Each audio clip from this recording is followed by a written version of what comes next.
오늘 우리가 보고 있는 말씀은 사도행전 2장 말씀입니다. 오늘 본문은 우리가 너무나도 잘 아는 오순절날 성령 강림 사건을 다루고 있습니다. 부활하신 예수님께서는 40일 동안 제자들과 함께 지내시면서 하나님 나라에 대해서 가르치셨죠. 그러나 승천하실 예수님께서 더 이상 육체의 몸을 가지고 제자들과 교제할 수 없게 되자 예수님은 제자들에게 이렇게 당부하셨던 것입니다. 예루살렘을 떠나지 말고 내가 내게서 들은 바 약속하신 것을 기다리라, 그렇게 말씀하신 것이죠. 그래서 마가의 다락방에 120명의 무리들이 모여서 마음을 다 같이 모아 전혀 기도에 힘썼다라는 것이죠.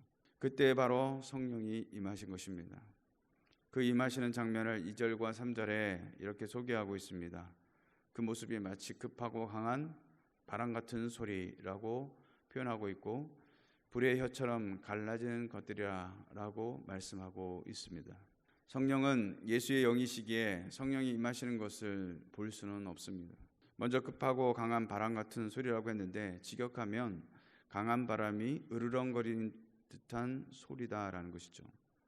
즉 이 말씀에서 말씀하고자 하는 것은 바람이 아니라 바람이 내고 있는 소리다라는 것이죠. 이는 마치 에스겔 굴짜기에 마른 뼈들이 질비한 그곳에서 이제 에스겔 선지자가 하나님의 말씀을 대언하여 이렇게 선포합니다. 생기야, 사방에서부터 와서 이 사망을 당한 자에게 불어서 살게 하라 라고 선포하자 어떤 일이 벌어졌습니까? 생기가 바람처럼 불어서 죽은 자들에게 생명을 주어 군대가 된 것처럼 성령의 역사는 바로 죽은 영혼을 살리시는 줄로 믿습니다. 또 불의 혀처럼 갈라지는 것들이라고 했는데, 이는 분배하는 불같은 혀들이란 그런 의미이죠. 혀는 언어와 복음 전파를 상징하므로 본절은 성령이 방언을 통한 복음 전파를 위해서 각 사람들 위해 임하셨던 사실을 강조하고 있는 것이죠. 마치 솟아오른 불길과 같이 뜨거운 열기가 가득한 언어들이 여러 가지 형태로 발설되어지고 있다는 것을 보여주고 있는 것입니다. 그것을 어떻게 알 수 있는가 하면 4절 말씀에 보면 그들이 다 성령의 충만을 받고 성령이 말하게 하심을 따라 다른 언어들로 말하기를 시작하니라 라고 하신 말씀에서, 여기서 불의 혀에서 혀라는 단어와 4절에서 다른 언어에서 언어란 단어가 같은 단어를 쓰고 있다는 것이죠. 그러게 성령이 임하시면 어떤 형태로 임하였느냐가 중요한 것이 아니라 그로 인하여 나타난 현상이 중요한 것이죠. 그렇다면 어떻게 성령께서 임하신 것을 알 수가 있을까요? 그것은 성령의 역사하심을 통해서 알 수 있는 줄로 믿습니다. 무슨 말인가 하면 성령이 임하시면 성령의 다스림을 받음으로 내 의지와 상관없이 담대히 복음을 증거하기도 하고 다른 언어로 주의 말씀을 선포하는 기적도 일어나게 된다는 것이죠.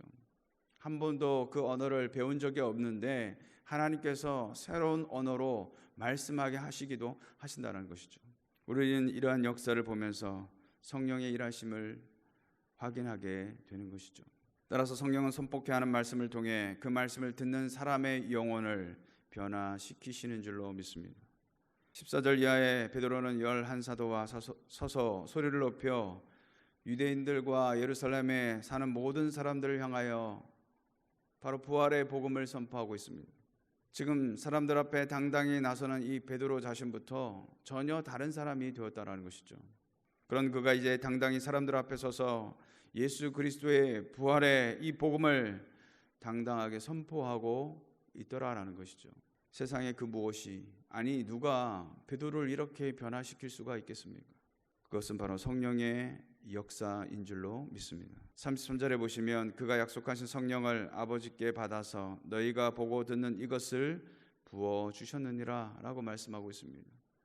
그렇습니다. 성령은 하늘에 신령한 것들을 사모하는 자에게 부어주시는 하나님의 영이신 줄로 믿습니다. 베드로가 선포한 부활의 복음을 듣고 사람들의 반응은 어떠했을까요? 37절에 보면 그들이 이 말을 듣고 마음에 찔려 베드로와 다른 사도들에게 물어 이르되 형제들아 우리가 어찌할꼬 하거늘. 여기에 찔려라는 단어는 찌르다, 꿰뚫다 그런 뜻입니다. 비유적으로 보면 마음에 예리한 고통을 주다라는 것이죠. 우리가 어떤 말을 들었을 때 마음에 찔림을 받게 되면 마음이 아프게 되죠. 바로 그런 현상을 설명하고 있는 것입니다. 무슨 말이겠습니까? 자신들의 생각이나 의지와 상관없이 하나님의 강력한 역사로, 성령님의 놀라운 역사로 그들에게 강한 회개의 마음을 불어넣어 주셨다는 것이죠. 이는 베드로의 설교를 듣고 또한 하나님의 회개의 영을 받은 이 유대인들은 자신들이 그토록 대망하던 메시아를 자신들의 손으로 죽였다는 사실 앞에서 후회와 절망감에 사로잡혀 마치 그들의 마음에 창에 찔린 듯이 찔림을 받고 있었던 것이죠. 그러므로 그들이 하는 말이 무엇입니까? 형제들아, 우리가 어찌할꼬? 이런 반응은 마치 바울이 감옥에 갇혀 있을 때에 이 옥문이 열리게 되자 이 간수장이 어떻게 반응했습니까? 그 기적을 보고서 이런 반응을 하죠. 내가 어떻게 해야 구원을 얻으리까? 라는 고백과 같은 것입니다. 이는 옥문이 열리는 기적을 보고 비로소 자신이 죄인임을 깨닫게 되는 것이죠. 본문의 베드로의 설교를 들은 유대인들은 자신들이 죄인임을 깨닫고 지금까지 살아왔던 삶의 방식을 버리고 앞으로 어떻게 살아가야 할지를 지금 묻고 있는 것이죠. 성령은 깨닫게 하시는 영이시기에 말씀을 들을 때에 밝히 깨닫게 하심으로 내가 죄인이라는 사실 깊이 깨닫게 하신다라는 것이죠. 뿐만 아니라 깨닫는 것에서 멈추지 아니하고 그러면 이제 어떻게 살아가야 하는지에 대해서 내 심령으로부터 어떻게 해야 할지에 대해서 고통스럽게 강구하시도록 만드신다는 사실입니다. 이에 대한 답이 무엇이겠습니까? 회개하여 예수 그리스도의 이름으로 세례를 받고 죄 사함을 받으면 성령을 선물로 받게 될 것이다 라는 것이죠. 이 말씀대로 41절에 그 말을 받은 사람들은 세례를 받은 사람들이 3,000명이나 되었다라는 것이죠. 사랑하는 성도 여러분, 과연 누가 베드로를 변화시키고 베드로가 선포한 이 말씀을 듣고 많은 무리들이 찔림을 받고 세례를 받고 회개하는 그 역사를 누가 행하셨냐라는 것이죠. 바로 성령님의 역사다라는 것입니다. 담대하게 선포하게 하시는 이도 선포하는 말씀을 듣고 찔림을 받는 것도 모두가 성령께서 역사하시는 증거들인 줄로 믿습니다. 이러한 성령님은 오늘 저와 여러분을 통해서도 역사하기 원하십니다. 그런데 우리는 성령님을 사모하지 않는다는 것이죠. 이유가 뭘까요?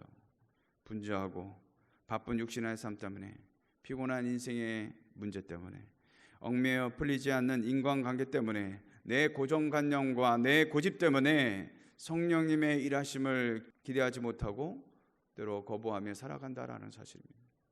사랑하는 성도 여러분, 오늘 하루 살아가실 때에 우리 가운데 임하시고 충만케 하시는 성령님을 환영하고 사모함으로 그의 다스림 가운데 담대하게 성령의 도구로 쓰임받게 되는 동산의 모든 성도들 되시기를 주님의 이름으로 축원드리겠습니다.